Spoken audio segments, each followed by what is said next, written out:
Hello everyone. तो आज हम स्टार्ट करने जा रहे हैं क्लास 9 का चैप्टर नंबर 2 पॉलिनोमियल्स। तो भाई पॉलिनोमियल्स स्टार्ट करने से पहले सबसे पहले हम समझते हैं कि इसमें क्या क्या टर्म्स यूज होने वाली हैं। तो इसमें आपको क्या क्या टर्म्स मिलेंगी पढ़ने को। सबसे फर्स्ट टर्म्स आएगी इसमें वेरिएबल, सेकंड आपको मिलेगी कांस्टेंट। अब वेरिएबल क्या होते हैं और कांस्टेंट क्या होते हैं ये आप छोटी क्लासेस से पढ़ते आ रहे हैं कि वेरिएबल और कांस्टेंट क्या होते हैं। किसी भी एक्सप्रेशन में हमेशा दो पार्ट होते हैं।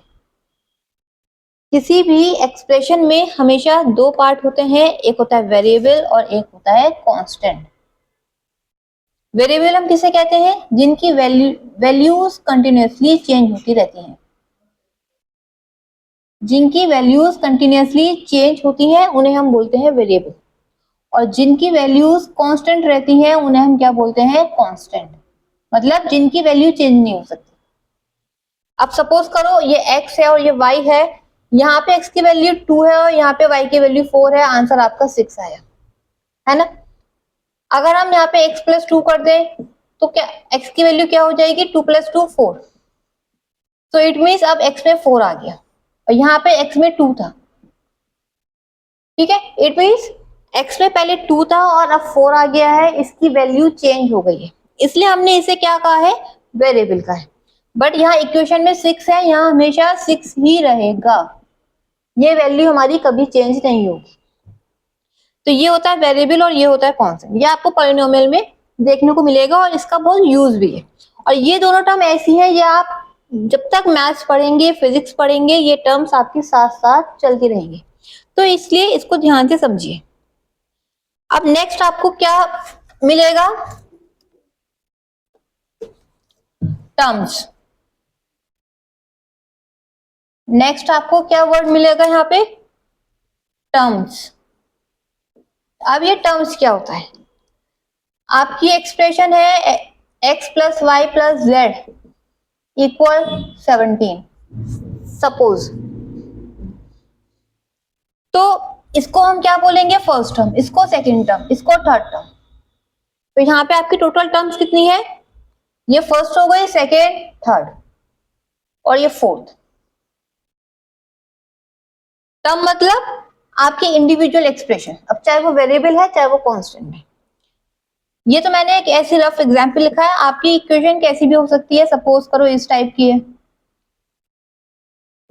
ठीक है। तो यहाँ पे भी आपकी ये फर्स्ट टर्म हो गई, ये सेकंड टर्म हो गई और ये थर्ड टर्म हो गई। तो अभी तक हमने यहाँ पे तीन चीजें पढ़ी हैं, क्या क्या? एक तो वेरिएबल, एक कांस्टेंट और तीसरा टर्म्स। नोट करते जाइए साथ साथ या फिर वीडियो को सेव कीजिए ताकि आपको फिर से ढूंढना ना पड़े। और ऑब्वियसली हर कोई पढ़ के भूल जाता है, इसलिए इनको नोट करके रखिए, अपने प्रॉपर नोट्स प्रिपेयर कीजिए ताकि आप हमेशा याद रखें। अब नेक्स्ट टर्म आपको क्या देखने को मिलेगी? कोफिशिएंट।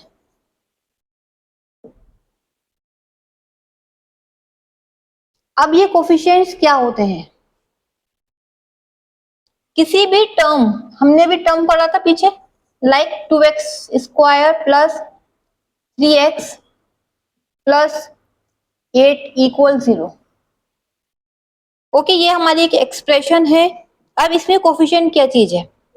किसी भी टर्म में, किसी भी टर्म में वेरिएबल के आगे जो नंबर लिखा होता है उसको हम क्या बोलते हैं? उसका कोफिशिएंट बोलते हैं। फॉर एग्जाम्पल, अगर मैं आपसे पूछूं what is the coefficient of x square, तो आंसर विल बी 2। अगर मैं आपसे पूछूं what is the coefficient of x, तो your answer will be 3। Okay, तो किसी भी वेरिएबल के आगे कोफिशिएंट हमेशा वेरिएबल्स का ही होता है। तो कोफिशिएंट ऑफ एक्स स्क्वायर कितना हो गया? 2। कोफिशिएंट ऑफ एक्स कितना हो गया? 3 हो गया। अगर मैं आपसे पूछूं root 2x, what is the coefficient of x, answer मुझे कमेंट सेक्शन में शेयर कीजिए। What is the coefficient of x in √2x? जल्दी जल्दी शेयर कीजिएगा आंसर।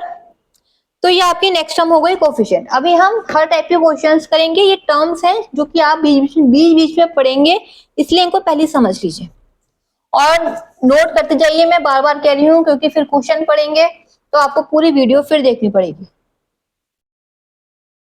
अब नेक्स्ट टर्म है आपकी जीरो पॉलिनोमियल। अब हमारे टाइप्स ऑफ पॉलिनोमियल्स हैं। अब हम एक टॉपिक पढ़ेंगे, टाइप्स ऑफ पॉलिनोमियल। अब पॉलिनोमियल्स हमारे कितने टाइप्स के होते हैं, कौन कौन से होते हैं? सबसे पहला हम पढ़ते हैं जीरो पॉलिनोमियल।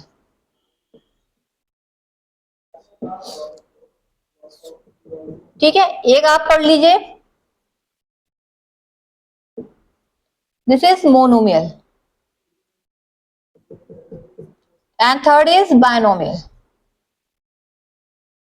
अब ये जीरो पॉलिनोमियल, मोनोमियल, बायनोमियल ये क्या होते हैं? Zero polynomial means where the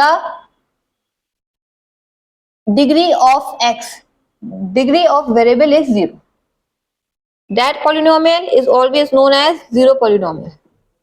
degree I think बताना रह गया है पीछे, अभी मैं आपको डिग्री एक्सप्लेन करती हूँ।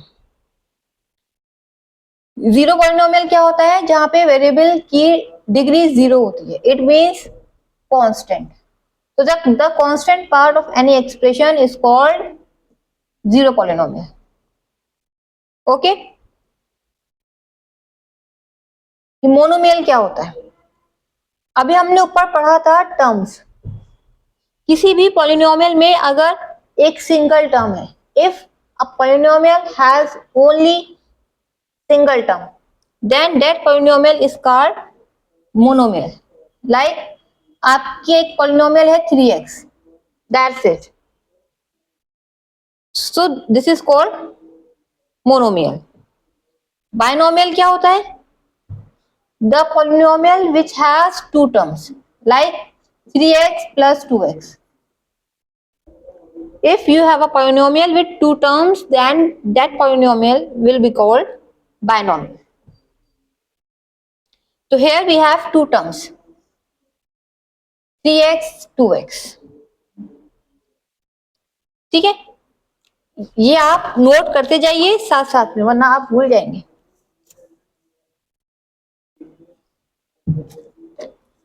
एक आपका कौन सा होता है? Linear polynomial. जैसे आपने जीरो पॉलिनोमियल पढ़ा वैसे ही आपका लीनियर पॉलिनोमियल, जिसमें हम डिग्री देखते हैं।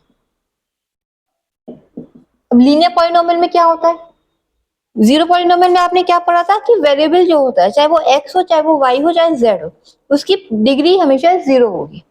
लीनियर पॉलिनोमियल में क्या होगा? जो भी आपका वेरिएबल है, x है, y है, z है, वेरिएबल कोई भी हो सकता है, a b c x y z anything, जो भी आपका पॉलिनोमियल है उसमें आपकी डिग्री क्या होनी चाहिए? हमेशा 1। आपकी एक्सप्रेशन है 2x plus y, this is called linear polynomial. Okay, next है आपका क्वाड्रेटिक पॉलिनोमियल। अब ये क्वाड्रेटिक पॉलिनोमियल क्या होता है? जिसमें आपकी वेरिएबल्स की डिग्री क्या होती है? 2 होती है। एक होता है आपका क्यूबिक पॉलिनोमियल। क्यूबिक पॉलिनोमियल में क्या होता है? क्यूबिक पॉलिनोमियल में आपकी वेरिएबल की डिग्री हमेशा 3 होती है। ठीक है, तो ये कुछ टर्म्स हैं जो कि आपको चैप्टर स्टार्ट करने से पहले समझनी होंगी, कुछ लर्न करनी होंगी। और लर्न करने जैसे तो कुछ है ही नहीं, लर्न तो बस आपको डेफिनेशन करनी होगी, वो भी अगर आप समझ जाएंगे तो लर्न तो करना ही नहीं है कुछ। इनके ऊपर कई सारे क्वेश्चंस हैं जो कि हम करेंगे। तो आज की क्लास में इतना ही था। अब आप अपने नोट्स बनाइए या वीडियो को देखिए, सेव कीजिए, ताकि आपको ये सब चीजें समझ में आ जाए। इनके क्वेश्चंस हम कल करेंगे, आप आज यही सब देख लीजिए। Thank you.